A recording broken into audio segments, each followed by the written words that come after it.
Welcome to Shorty SuperCoach and welcome to my press conference. I'm going to have to do something about my Mondays because these press conferences are just getting way too late in the week. Got a lot on the Monday, but look, I thought, and the weeks go around quick. By the time you got the Thursday game coming up, and soon enough we're going to have games on Mondays, and it's going to be hard to decipher when the round ends and starts. But how did I fare this week? Better, or reasonable, better than most of the year. Scored 2002, moved up in the ranks. So I'm knocking on the door of the top 20k, which I've been desperate to do. Obviously, I've had an absolute howler of a year. Some uncharacteristic mistakes because I just wasn't really overly enthused about it early in the season. But I feel like I've found my interest levels have picked up in football and SuperCoach, which has sort of helped because you're more aware of what's going on and when you should be making certain moves, bringing in certain players, more aware of the rookies.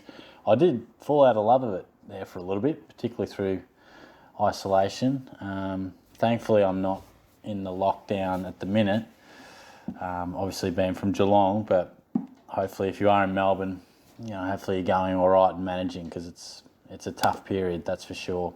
As far as my side went, individually, here's how it went. That back line's pretty settled. I mean, Sicily bounced back. Lloyd was solid. Doherty had a rare, poor game. A bit more attention. Daniel was solid, but he's having a really consistent year. I think it's time for Starcevich to go. Hamill, just a bit of a fluky selection. Didn't really have any other options, and he actually scored okay. Dangerfield came in. That was massive. Neil, loopholed him. Fair enough. Kelly, I'd like a little bit more out of Kelly, to be honest. Same can be said for Oliver. His overall average is okay, but I'd like a little bit more. Cripps is really out of sorts. Seemed to be dealing with a bit of a shoulder concern. So I'm not sure whether he's carrying something more significant than what we're seeing, but he's just not at his best. But the Blues are playing well. Green, I was disappointed in. I really wanted him to score a bit more solid, just 60 plus, because I really wanted to upgrade him sooner rather than later. Vandermeer's going real nicely, and Benell is pretty solid. If he can keep playing, I think he'll easily average 60 and be a consistent mover. McInerney should come back with the injuries, so I'm hopeful of that. And Pickett was good and should start to make me some good money because the back line is scarce, and I'll delve into that in a minute. I can obviously change this now for the coming round, and obviously Grundy playing Geelong, I'll definitely be loopholing Grundy. Martin's out of touch as well, but Brayshaw, I'm pleased I've hung on to him because he's repaid the faith. Whitfield got back to some of his better form. Smith is proving a real headache, awkwardly priced now. He's had a shock in 3 weeks, just averaging about 70 after tunning up the first 2 weeks. I'm going to give him another chance, but we need to start to see something. Taylor got knocked about, didn't happen for him, and he's going to have to make way. King was really solid, and, a couple of bits and pieces. What the hell is going on here? Well,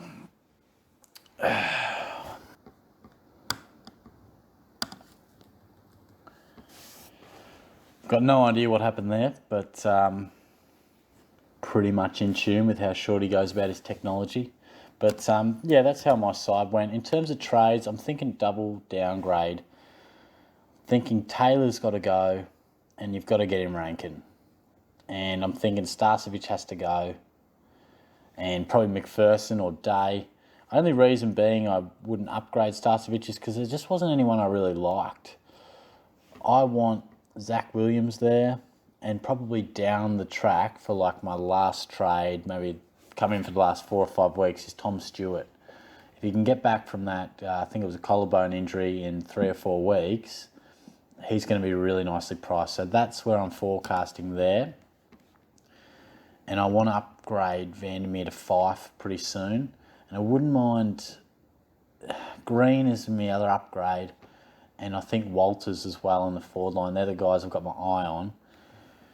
But if if I feel as if I won't be able to have enough coin generated on the bench, I might bring in Mitch Duncan. Just because he'd be cheap as chips. He was averaging really well. He's not an absolute premium, but I'm just not sure how I'll go about it. Bontempelli could get a bit cheap as well. So I'll keep an eye out for him. But that's where I'm at the minute. I'll be back tomorrow. It comes around quick. I'll be back tomorrow to preview the round when we've got all the teams at our disposal. And I'll talk to you then. Cheers.